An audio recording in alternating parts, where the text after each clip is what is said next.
रायपुर से इस वक्त की बड़ी खबर आ रही है। सीएम बघेल ने 16 सांसदों को खत लिखा है।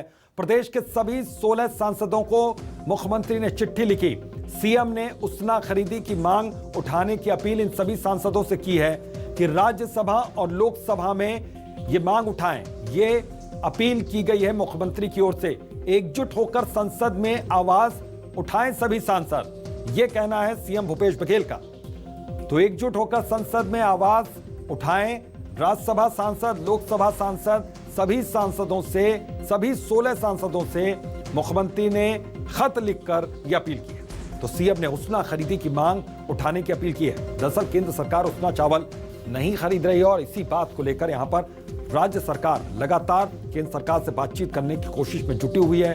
बात हो नहीं पा रही है, कई बार चिट्ठी लिखी गई है। यही वजह है कि अब सीएम बघेल ने 16 सांसदों को चिट्ठी लिखी और कहा कि वो राज्यसभा और लोकसभा के भीतर ये मसला उठाएं उसना चावल की खरीदी का। तो सीएम ने अब खरीदी की मांग करने की अपील की है। राज्यसभा और लोकसभा में ये मांग उठाने की अपील की है। तो एकजुट होकर संसद में आवाज उठाएं। और हमारे पॉलिटिकल एडिटर रुपेश गुप्ता इसी खबर पर हमारे साथ जुड़ गए हैं। रुपेश जी, यहां पर सांसदों से अपील तो कर दी मुख्यमंत्री ने, अब सांसद की ओर से क्या कहा जा रहा है? क्या किसी का अभी रिप्लाई आया है? देखिए, कांग्रेसी सांसदों ने कहा है कि पुरजोर तरीके से जब भी मौका मिलेगा संसद के शीतकालीन सत्र में इस मसले को जोरदार तरीके से उठाएंगे। बल्कि इसी मसले को नहीं, बल्कि सरकार, जो केंद्र सरकार लगातार छत्तीसगढ़ के साथ सौतेला व्यवहार कर रही है, ऐसा कांग्रेस का आरोप है, उन तमाम मसलों को उठाएंगे। चाहे जीएसटी में क्षतिपूर्ति का मसला हो या फिर जो रिबेट दिया हुआ था जिन राज्यों को जीएसटी से नुकसान हो रहा था, उसकी प्रतिपूर्ति की जो समय की सीमा थी उसको बढ़ाने की मांग मुख्यमंत्री भूपेश बघेल ने सीतारमण से अपनी चिट्ठी में की है। तो उस मांग को भी उठाया जाएगा। तो तमाम वो मांगे, वो आवश्यकताएं जो छत्तीसगढ़ की हैं, जो छत्तीसगढ़ जो आरोप सरकार लगा रही है उसके मद्देनजर तमाम चीजें उठाई जाएंगी। लेकिन भारतीय जनता पार्टी के सांसद इस मसले पर फिलहाल कुछ बोलने को तैयार नहीं है। फिलहाल वो इंतजार कर रहे हैं कि क्या इस पर बोला जाना है, क्या रिएक्शन आने हैं।